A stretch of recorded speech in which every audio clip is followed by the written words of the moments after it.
My name is Jeremy Bieber. I'm a Ph.D. student here at Sofia University. I would say that primarily I'm excited just to see my fellow Sofia students and the teachers that were here. I also was excited for the presenters.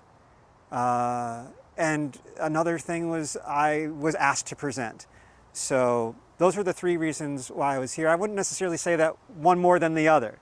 I'm excited to present, I'm excited to see all my friends, and excited to listen to all the great talks that are happening this weekend.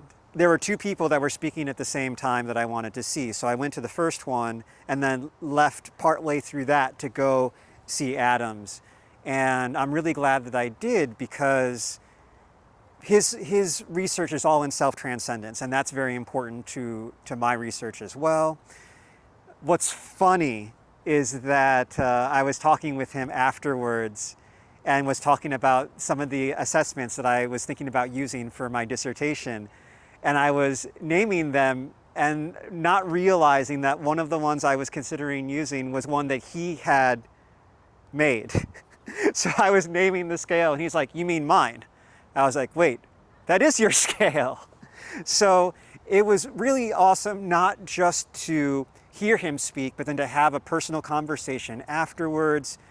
And we ended up having a long talk about music and some other things. We have a lot in common, but it's now moved from someone whose research I was semi-familiar with to now I have a face and a name and a voice and like a vibe that now when I read his research moving forward, like it's gonna be a much deeper experience for me than it was before I had the opportunity to meet him. I like that last year and this year, I'm the only person talking about music. I think somebody should talk about it, and I accept responsibility for that.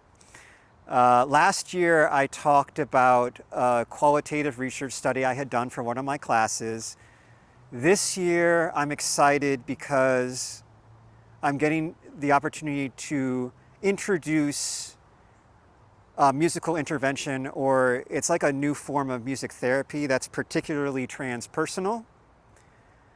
So I was a little bit hesitant because I don't have any data yet to show, but I thought if the Global Conference Committee found it worth including, that I would like to introduce people to it now. And then hopefully next year when I have the data, I can talk about it again and actually have some numbers to show. But for right now, I'm going to be introducing it and talking about two other programs that served as inspiration for it. And I'll be talking a little bit about my music background as well, which I have a tendency not to do. But I was encouraged to do it by Patty, and I think it'll be way more fun to give people a better picture of what I do with music, because I talk about it a lot in my classes. I talk about it with the people here that I know, but I'm going to show some pictures now. So they'll get to see, see from my perspective of the audience, or some pictures that were taken of me from the audience. I'm going to share those. And when you see this big stage and you see all the people, it really gives a better understanding of when I say I'm a musician, like now people will know more what that means.